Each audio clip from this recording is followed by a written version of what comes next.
அஸ்ஸலாமு அலைக்கும் வரஹ்மத்துல்லாஹி வபரகாத்துஹு. நோன்பு தரக்கூடிய படிப்பினைகளில் மிக முக்கியமான படிப்பினை என்ன தெரியுமா?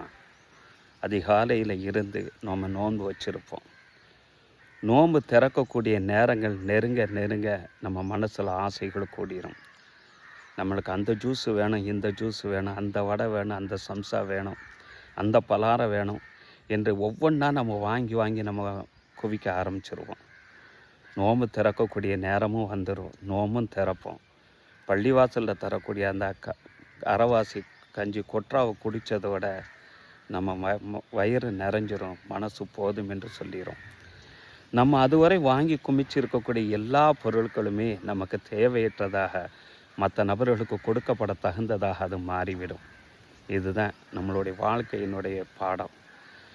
நம்மளுடைய பிறந்ததிலிருந்து வயது ஏற ஏற ஏற நம்மளுக்கு பொருளாதாரத்தின் மீது உண்டான தேவைகள் அதிகமாகி கொண்டே இருக்கும், ஆசைகள் கூடிக்கொண்டே இருக்கும். பார்க்குற இடமெல்லாம் இடங்களை வாங்கி போடுவோம், பார்க்குற இடங்களெல்லாம் சொத்துக்களை நம்ம வாங்கி போடுவோம். ஆனால் நம்மளால் எல்லாத்தையும் அனுபவிக்க முடியும்.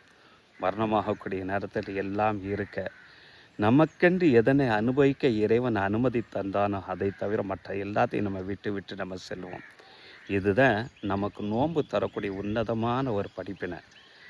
நபி ஸல்லல்லாஹு அலைஹி வஸல்லம் அவங்க இவ்வாறு சொன்னதாக நபித்தோழர் அபி உமாமத் அல் பாஹிலி ரலியல்லாஹு அன்ஹு அவங்க அறிவிப்பாங்க. இந்த ஹதீஸு தபரானி ஷரீஃப் மற்றும் அபு நைம் ஹில்லியத் அல் அவுலியா போன்ற ஹதீஸு நூற்களில் இந்த ஹதீஸு பதிவு செய்யப்பட்டிருக்கும். இன்ன ரூஹல் குதுசி நஃபா ரூயி, ஜிப்ரீல் அலைஹிஸ்ஸலாம் அவங்க என்கிட்ட வந்து ஒரு விஷயத்தை சொன்னாங்க, என்கிட்ட வந்து ஊதுனாங்க. என்ன விஷயம்னு சொன்னால், எந்த ஒரு ஆன்மாவும் அதனுடைய தவணையை பூர்த்தியாக்காமல் எந்த ஒரு ஆன்மாவும் இறந்து விடாது. அதே நேரத்தில் எந்த ஒரு ஆன்மாவும் அதற்கென்று விதிக்கப்பட்ட அந்த இரண பாக்கியத்தை அனுபவிக்காமல் எந்த ஒரு ஆன்மாவும் மரணித்து விடாது. எனவே ஃபத்தகுல்லாஹ, அந்த இரணத்தை தேடக்கூடிய விஷயத்தில் இறைவனை நீங்கள் பயந்து கொள்ளுங்கள். ஃபஜ்மிலு ஃபித் தலபி, அந்த இரணத்தை தேடக்கூடிய விஷயத்தில் நல்ல விஷயம், நல்ல இடத்துல ஹலாலான வழிகளில் அதனை நீங்கள் தேடிக்கொள்ளுங்க. ஏனென்று சொன்னால், இறைவன் உங்களுக்கு எதனை விதித்திருக்கிறானோ அதை தவிர நீங்கள் எதனையும் அனுபவிக்க போகிறது கிடையாது. உங்களுக்கு வரக்கூடிய அந்த இரண பாக்கியம் தடைப்பட்டு கொஞ்சம் கால தாமதமாக ஆகிறது என்று சொன்னால், அதன் காரணமாக அல்லாஹுக்கு மாற்றமான வழியில் பாவமான காரியங்களில் அந்த இரணத்தை நீங்கள் தேட முயற்சிக்காதீங்க.